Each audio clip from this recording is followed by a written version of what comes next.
Hello, this is John Felt. Welcome to the Ag Weather Outlook for June 25th, 2016. I hope your week has been good. I do have some significant changes to talk about in this week's briefing, so here we go. Now, over the last week, I sort of mentioned that on the backside of that ridge of high pressure is a northwest flow. And a northwest flow gives us some energy, atmospheric energy, and we did have severe weather quite a bit. We had tornadoes over parts of Illinois and the eastern Corn Belt. But you can see by the precipitation here, you can see the flow here. This is the flow from northwest to southeast. When we start to see these tracks here, that gives us some indication of thunderstorms and more convective type precipitation. You heard in West Virginia the flash flooding, and here you go. You can see that very clearly right in this area here. So precipitation amounts in the yellow were 2 inches or greater, and a couple little areas of red, which is 5 inches or greater.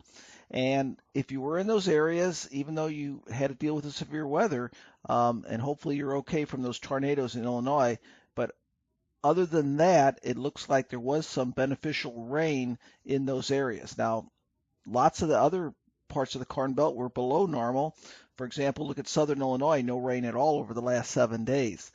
So we look at the departure from normal, we can see those tracks, and look how skinny those are. So they're not giving us widespread precipitation, but you can see a lot more yellow, and that's indicating anywhere from an inch or two deficit of precipitation for the week. So the story remains we need more rain, and you can see how much we need here. Parts of Missouri and central Illinois that didn't get that rain still needs 3 to 6 inches of rain. Parts of Ohio very dry. Of course, the southeast U.S. has really been dry. It's widespread 6 to 9 inches of rain over northern parts of Alabama and Georgia, and then even the upper Midwest, North Dakota, Minnesota dry. So even though some areas are still showing that they don't need precipitation, a lot of that's from long term, that earlier spring rainfall, and more recently it's been dry. So I think from a general perspective, everybody needs more rain. The number of rain days also shows that.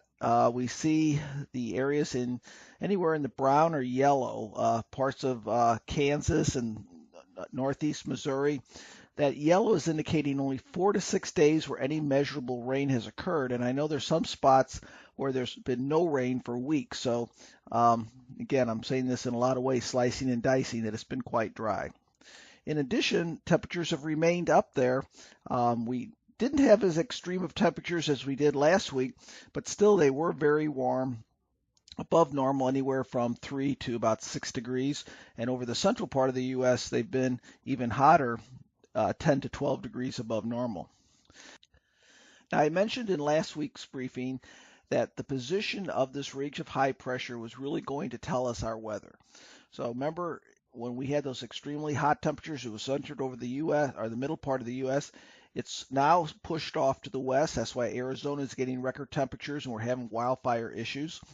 So when it pushes off to the west, it allows a dip in the jet stream over the east. That's usually how it occurs. It's not a real strong dip. You're not going to have usually in the middle of summer real strong dips in the jet stream. But on the other hand, it's going to be very noticeable with temperatures gradually getting back to normal and then even below normal. And the setup for this week, this is on Tuesday. You can see that front's pushing through, and the story is going to be cooler temperatures working in, pleasant temperatures, drier weather. So if you don't have precipitation with that front, that'll probably be it for much of this week. Now the tropics remain quite quiet. I don't see anything going on in the tropics.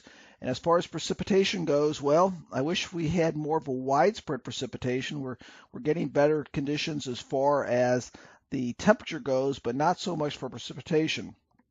Now, Kansas, parts of northern Oklahoma, even parts of Nebraska could get a little bit heavier precipitation over the next 7 days, but elsewhere it looks like it's going to be fairly close either to normal or in many cases the eastern Corn Belt below normal and the upper Midwest. So I don't think this week's going to solve our rainfall deficits that we've gotten into. Now, if we go a little bit further out, 6 to 10 days, look at this. The high pressure is off to the west. We have this dip in the jet stream. We see this blue here, and that's saying that the jet stream is further south than normal. And what we have here, look at this. We have below normal temperatures in the 6 to 10 day range.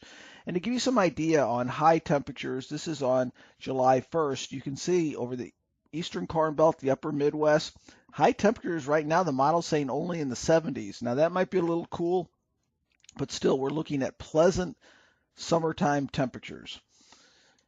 Now let's look out a little bit further out, June 28th through July, actually this is July 5th through July 10th.